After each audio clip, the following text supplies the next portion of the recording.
Glyn, here we are at your 25 years commemoration of Sheffield Boxing Centre, a fabulous night for you. I just wanted to take you back to the very early days. Can you remember who was the first boxer or the first kid to walk through your doors? Yeah, one of the first people I remember walking through the door when we actually had the gym on the Wireburn was Regan Denton.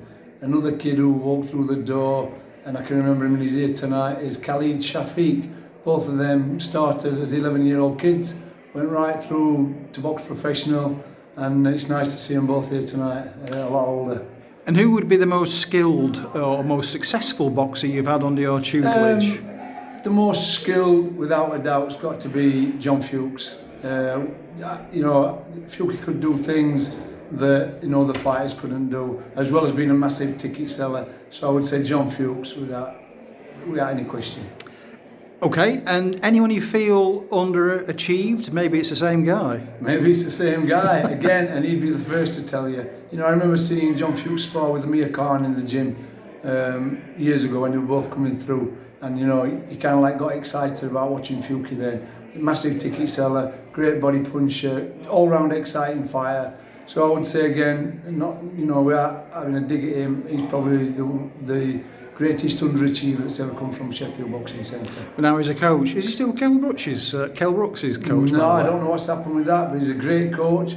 And like most great fighters, they don't always make great coaches, but I would like to say that John Fuchs is turning out to be a great coach. Excellent. That's a very difficult question, this 25 years. Your best moment, was it your MBE or meeting? No, I would say when Prince Charles actually came to the gym. To have Prince Charles actually come to Burton Street just shortly after they made the film The Full Monty, it were a dream. I'd not been at it long myself, and then to have Prince Charles visit the gym, I'd say that's one of the highlights of the last 25 years. And the worst moment, I imagine, would be Scott Westgard. Yeah, you can't get much worse than that. And as a team, we all pulled together, and I think we got each other through it. And it's strange, really, because this is the place where Scott worked as a chef, and they were having the party. But yeah, that's got to be the worst in the last 25 But he'll be in your years. thoughts tonight, and all the rest of the lads will be. Yeah.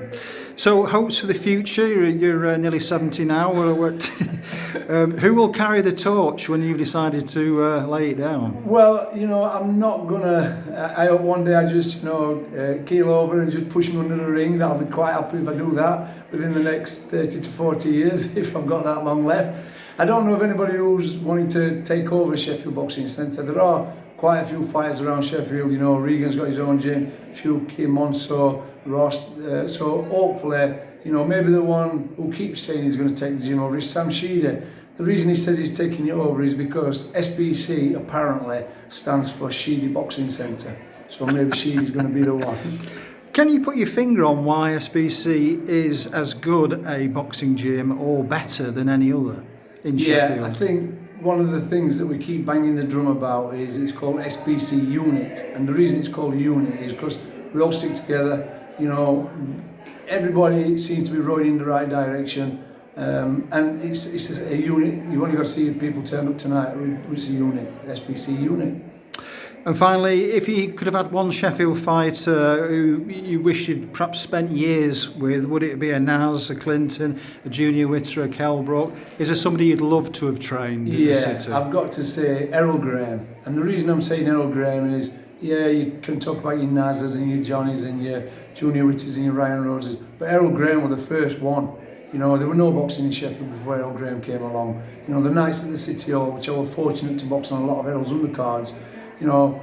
Brendan back then days, he was like a pioneer. Who'd ever heard anybody boxing at Bramall Lane? Errol Graham boxed Lindell Holmes at Bramall Lane probably maybe 25, 30 years ago. So if anybody comes to mind who I'd like to have been around from the beginning, or lucky enough to be around with him towards the end, but from the beginning I'd have had to say Errol Graham.